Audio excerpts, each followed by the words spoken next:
요즘 전 세계적으로 K 콘텐츠 정말 대단하죠? K-팝, 드라마, 이제는 애니메이션까지. 근데 이게 그냥 문화 현상으로만 볼 게 아닙니다. 사실 그 뒤에는요, 아주 치밀하게 짜인 거대한 비즈니스 전략이 숨어 있거든요. 오늘 그 비밀을 한번 제대로 파헤쳐 보겠습니다. 자, 화면에 보이는 이 귀여운 캐릭터 좀 보세요. 그냥 아이들이 좋아하는 만화 주인공 같죠? 천만에요. 이 캐릭터가 사실은 하나의 거대한 글로벌 비즈니스 제국을 이끄는 선봉장입니다. 어떻게 이 작은 캐릭터 하나가 수천억 원의 산업을 움직이는지 지금부터 그 흥미로운 이야기를 시작해 보겠습니다. 네, 맞습니다. K-웨이브는 그냥 감성이나 유행이 아니에요. 이건 철저하게 계산된 수십억 달러짜리 비즈니스 전략입니다. 오늘 우리가 살펴볼 건 바로 K 콘텐츠가 어떻게 돈을 벌고 어떻게 세계 시장을 공략하는지 그 핵심 설계도입니다.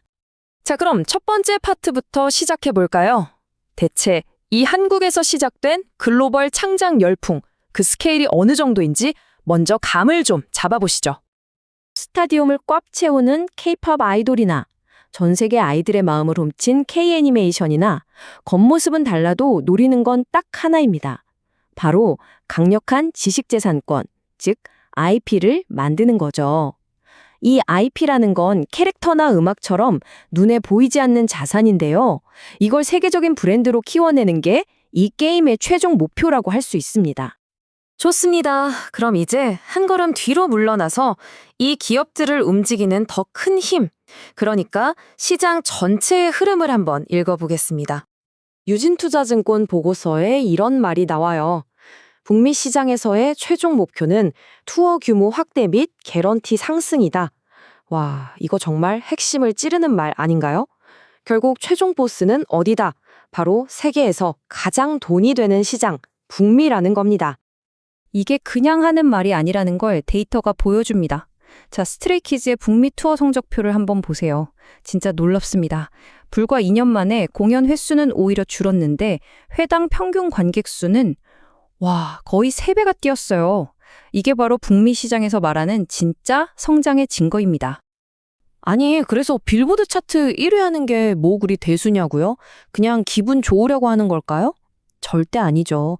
이게 다 돈이랑 직결됩니다. 빌보드 순위가 높다는 건 우리는 이만큼 가치가 있다는 증거예요. 이걸로 더 큰 공연장을 빌리고 티켓 값을 더 높게 받을 수 있는 협상력이 생기는 겁니다. 말 그대로 미디어에서의 성공이 통장에 숫자로 찍히는 구조인 거죠.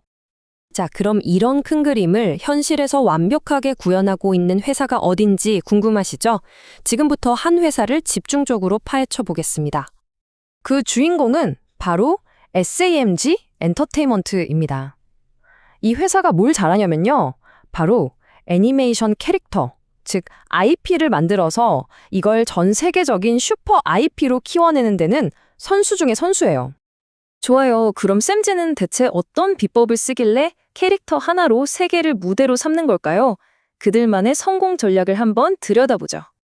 이 회사의 성장 전략은 뉴트랙 전략이라고 불리는데요. 딱 4단계로 정리됩니다. 첫째, 유튜브나 틱톡 같은 요즘 플랫폼을 완전 장악해요. 둘째, 귀여운 캐릭터 상품, 즉 굿즈를 팔아서 수익을 쭉쭉 늘리고요. 셋째, K-팝이랑 손을 잡아요. 캐릭터랑 아이돌의 만남이라니 정말 똑똑하죠? 마지막으로 이걸 다 묶어서 해외로 사업을 확장하는 겁니다. 아주 체계적이죠? 바로 이 그림이 그 전략의 핵심을 보여주는 설계도 같은 겁니다. 보세요. 이미 성공한 레거시 IP, 그러니까 기존 효자 상품으로 안정적으로 돈을 벌어요. 그리고 그 돈을 어디에 쓰느냐? 바로 글로벌 팬덤을 만들 새로운 뉴트랙 슈퍼 IP에 쏟아붓는 거죠. 과거의 성공이 미래의 성공을 낳는 아주 이상적인 선순환 구조입니다. 자, 그런데 아무리 계획이 멋져도 결국 중요한 건 그래서 돈은 벌었어?잖아요? 이제부터는 좀 냉정하게 숫자로 이 회사의 현실을 점검해 볼 시간입니다. 우선 이 회사의 덩치가 어느 정도인지부터 보시죠. 2025년 3분기까지 누적 매출액이 무려 928억 원입니다. 와, 정말 어마어마하죠? 작은 회사가 아니라는 게 여기서 딱 드러나네요. 그런데 말이죠. 손익계산서를 자세히 뜯어보면 이게 좀 재미있습니다. 전 분기랑 비교하면 매출이 38.8%나 줄었어요. 이거 문제 있는 거 아니야? 싶죠? 근데 작년 같은 기간이랑 비교하면 영업 손실은 오히려 86.7%나 개선됐습니다. 이게 무슨 뜻일까요? 겉으로는 매출이 줄었지만 속으로는 체질 개선, 그러니까 돈 버는 능력을 키우는 데 성공했다는 아주 긍정적인 신호입니다. 이 그래프를 보시면 그게 확 와닿으실 거예요. 주황색 막대기, 그러니까 매출은 좀 오락가락하죠? 그런데 저 보라색 선, 즉 매출 원가율은 꾸준히 아래로 내려가고 있습니다. 이건 뭘 의미하냐면요. 버는 돈은 들쭉날쭉해도 나가는 돈, 즉 비용을 아주 잘 관리하고 있다는 뜻이에요. 이게 바로 튼튼한 회사, 지속 가능한 성장을 만드는 비결인 겁니다. 자, 그럼 지금까지 살펴본 이 이야기를 K콘텐츠 산업 전체의 큰 그림에 다시 한번 맞춰보면서 오늘 이야기의 핵심을 정리해 보겠습니다. 결국 K콘텐츠의 성공 공식, 일종의 필승 전략은 이렇게 4가지로 요약할 수 있겠네요. 첫째, 국경을 넘어서 사랑받을 슈퍼 IP를 만든다. 둘째, 돈이 되는 가장 큰 시장, 즉 서구 시장을 집중 공략한다. 셋째, 방송이나 음원 인기를 그냥 두는 게 아니라 돈이 되는 콘서트나 굿즈로 확실하게 바꾼다. 그리고 마지막으로 넷째, 비용 관리를 철저히 해서 이익을 극대화한다. 이겁니다. 하지만 세상은 넓고 강자는 많죠. 글로벌 경쟁은 갈수록 더 뜨거워지고 있습니다.